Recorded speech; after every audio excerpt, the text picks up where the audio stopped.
É um livro que não é um livro, é um manifesto feminista.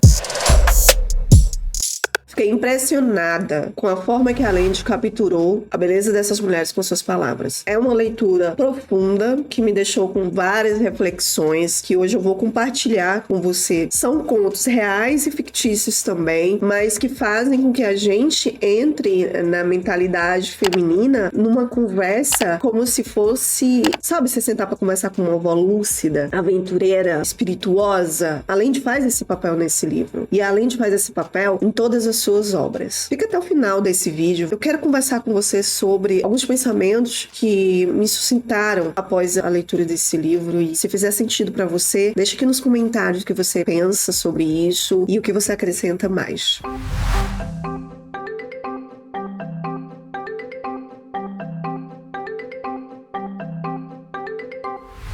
Se você é leitor, tenho certeza que você já leu várias histórias que falam sobre opressão, misoginia, principalmente se você é um leitor de romances históricos e percebe que as mulheres sempre estão ali no subgrupo, né? Aquele grupo de objeto que um homem pode ter ou não. É óbvio que à medida que o mundo vai avançando, para algumas mulheres, quando eu digo para algumas mulheres, eu falo das mulheres do Ocidente, que têm hoje certos privilégios. Mas se você for colocar com lupa e se você botar a mão como aqueles três macaquinhos, tem países, tem culturas que ainda continuam como se estivesse vivendo há séculos atrás. De coisas absurdas, né? Que ainda continuam nesse nosso século, onde a mulher pode votar, onde a mulher pode ou não casar, onde a mulher pode ou não ter filhos. Nós ainda temos homens que estão em uma forma de liderança decidindo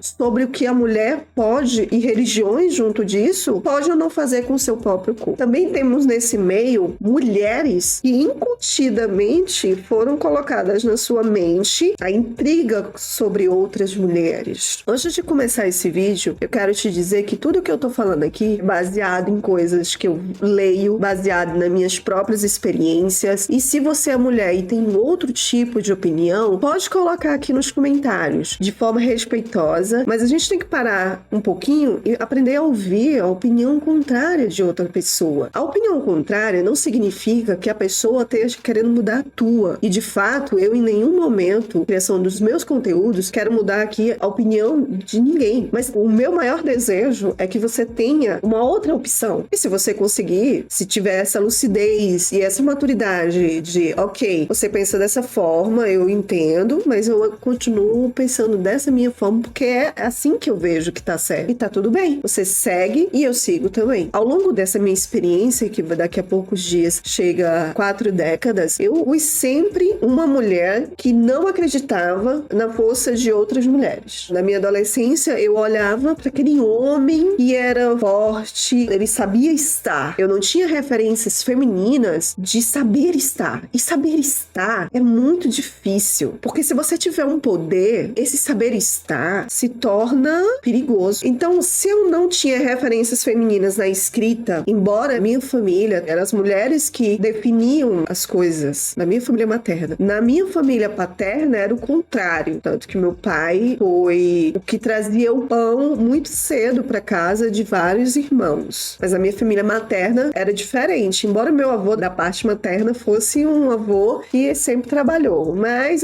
a mulher na minha família materna sempre foi muito forte. Mesmo assim, essas mulheres não sabiam estar. Ah, Ana, mas por que você tá falando de saber estar? O saber estar de fazer com que consiga inspirar, quero ser. Vai ser bem subjetivo o que eu vou te falar aqui. Eu espero que você esteja com a mente aberta, o coração aberto para conseguir. Se você não conseguir compreender, fica até o final do vídeo que talvez faça algum sentido para ti. Acho que a primeira referência feminina de saber estar na vida sempre vai ser essa minha professora. Você, se me acompanha, já sabe do que eu tô falando. Porque eu consegui ver uma mulher capturando toda a atenção. Eram crianças? Eram. Mas a gente ficava admirado com o que saía da boca da mulher. E ao longo dos anos na nossa vida, se você é da década de 80 ou mais pra lá, você vai entender que essa percepção, pelo menos no Brasil, que eu tô falando dessa sensação de localização, pelo menos no Brasil, e mais localizado ainda na minha terra natal, que é Fortaleza, a sensação que a gente tinha era diferente, principalmente a gente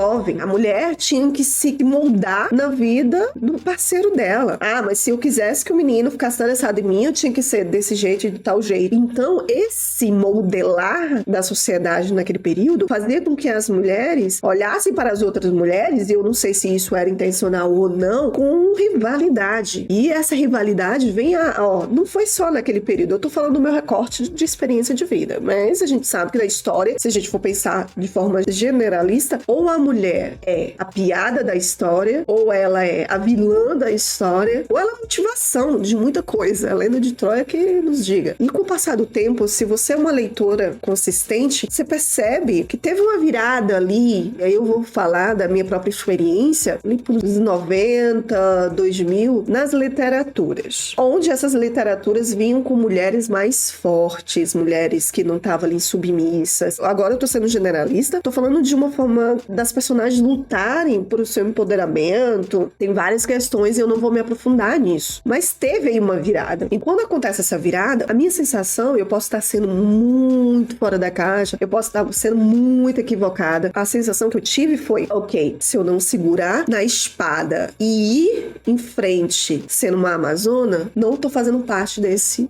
grupo, eu estou indo contra. E isso me deixou muito confusa por um período. E aí eu fui encontrando outras literaturas que foram me explicando, eu fui vendo outras mulheres que me inspiravam e eu fui começando a fazer comparação, porque tudo na vida é comparar. Tem um lado negativo? Sim. Mas também tem um lado positivo. Você tem que ter essa noção de você. É para isso que a parte crítica é necessária para nós mulheres. Quando você se vê no meio de um grupo muito grande falando e você não tem certeza de nada, mas um grupo tá falando, as fake news nasce assim, um grupo tá falando sobre isso, então eu tenho que fazer parte disso. Quando você se sente assim, epa, peraí, mas eu não concordo. Quando você tem vergonha de fazer um Twitter pra falar o contrário, ou escrever um comentário, ou falar porque todo mundo tá falando, muito provavelmente você tá no grupo errado. Porque o discordar, minha gente, não é brigar com outra pessoa, não é fazer com que a pessoa queira acreditar no que você acredita, mas é ampliar, entende? É fazer com que,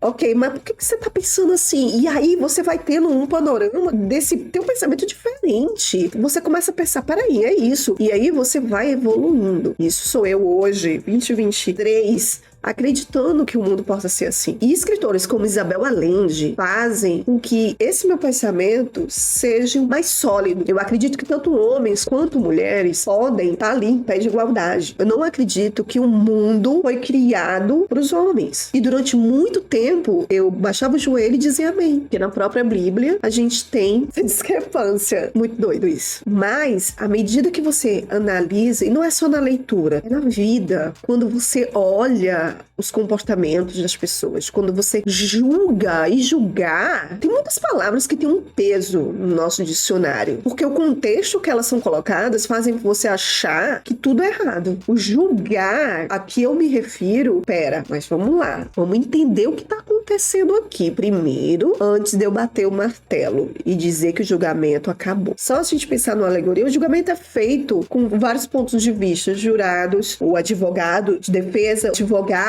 de acusação. Então, na tua vida, quando você levantar um julgamento, todas essas variantes têm que estar na tua mente. Se você não fizer isso, outras pessoas vão fazer, e muitas dessas outras pessoas são os homens. E aqui eu não tô levantando bandeira contra o homem, mas sobre a ignorância masculina ultrapassada que ainda vive. E que essa ignorância também tem levado muitas mulheres a criticar outras mulheres. Ah, Ana, mas eu não vou criticar a mulher mais, então eu tenho que ficar calada e pronto, é isso. Não tô dizendo isso. Mas os homens, se você for parar pra pensar, são muito mais fechados. Quando uma mulher faz algo que escandaliza, outras mulheres levantam e nenhuma delas para um minuto, respiram. Sabe aquele momento? Por isso que o Twitter faz tão sucesso. Porque você não pode respirar, minha gente. Você já pensou, já fez a besteira. No Instagram você para e pensa pra falar isso. Mas no Twitter você não pensa. Porque na vida você é essa pessoa também. Mulheres de Minha Alma é o segundo livro do desafio pessoal que eu tive em janeiro, de só ler, da Isabel Allende. E eu me surpreendi com esse livro porque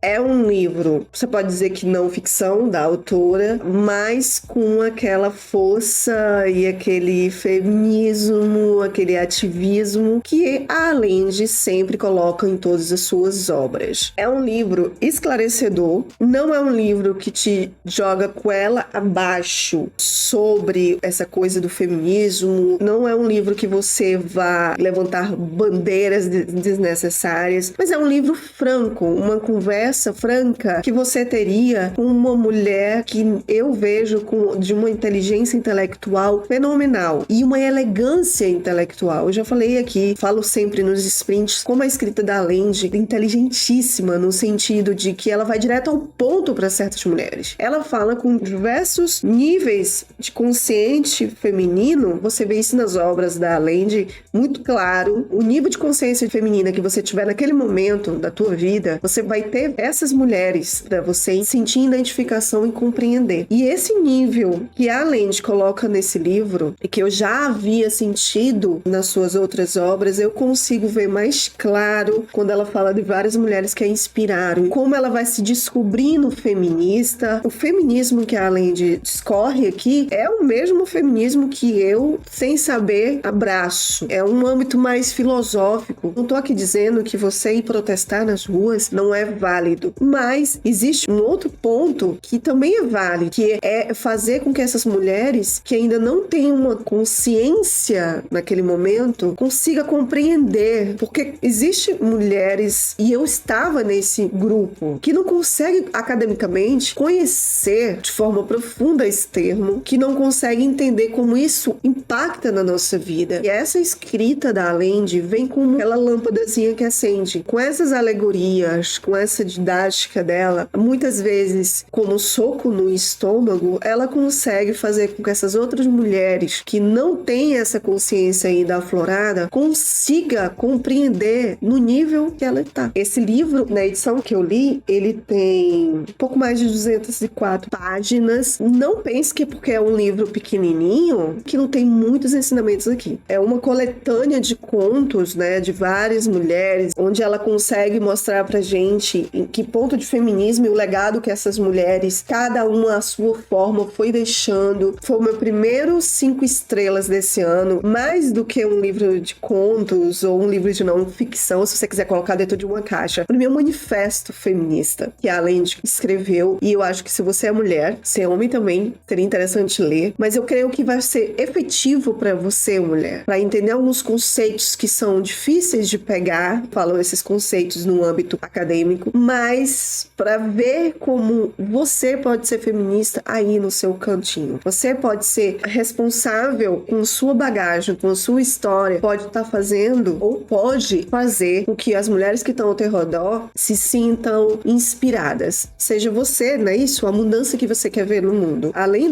de escrever obras incríveis, demonstrando o sentimento de feminismo dela nas suas personagens, ela tem associações que ajudam outras mulheres. No livro Violeta deixa isso muito claro. A gente vai conversar ainda sobre essa história. E por isso não esquece de se inscrever nesse canal se você não é inscrito. Coincidência ou não, quando você começa essa consciência crítica muito aflorada, tudo pra você faz sentido, tá interligado. Eu tô assistindo a um C-drama histórico e é muito interessante as interações das mulheres nesse C-drama, porque nesse período histórico onde a misoginia era gritante, nesse C-drama as moças são colocadas numa amizade, numa fraternidade muito grande. Óbvio que é ficção, porque nesse período histórico, certeza, não poderia acontecer aquilo, né? E a gente também tem que levar em consideração várias outras coisas, a nível de castas, hierarquias, mas se a gente só olhar para o recorte das moças desse drama, você vê que até as moças que tentam rivalizar com a personagem principal acabam percebendo que não faz sentido aquilo dali. E como essa moça, no status quo feminino principalmente, muda tudo. A abordagem dela inspira as outras mulheres a quererem conviver, a quererem ser empreendedoras, a olhar os detalhes. A personagem principal nos mostra como a feminilidade nesse contexto organiza as coisas. É necessária. Tanto que o par romântico dela, ele é muito estrategista, mas quando ele conversa, ele escuta. Quando o masculino escuta o feminino, ele consegue chegar rapidamente a uma solução. Não sei se isso faz sentido pra ti, mas pra mim fez muito sentido e foi juntando esse quebra-cabeça que eu parei e pensei, pô, não é um só, é os dois como um complemento. É olhar pra você sendo mulher e conversar e se expressar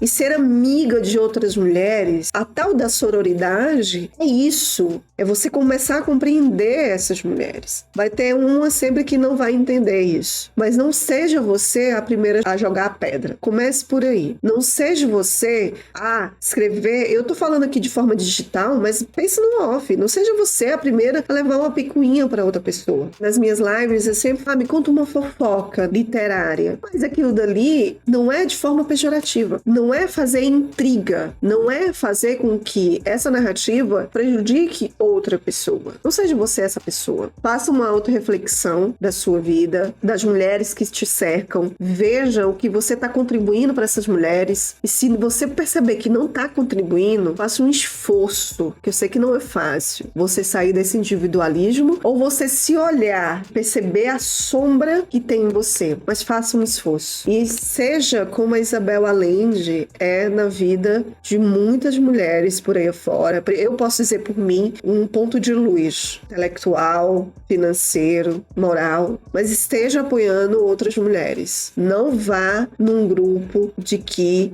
derruba outras mulheres só porque sim. É um livro que não é um livro, é um manifesto feminista. Eu espero que você tenha gostado desse vídeo. Se você gostou, aqueles pedidos de sempre, não se esquece de deixar um comentário, de dar um gostei. Se você gosta desse tipo de conteúdo, me apoia e não acaba a nossa conversa. Vamos continuar. Vou deixar aqui um vídeo que eu tenho certeza que você vai gostar. Clica aqui, clica.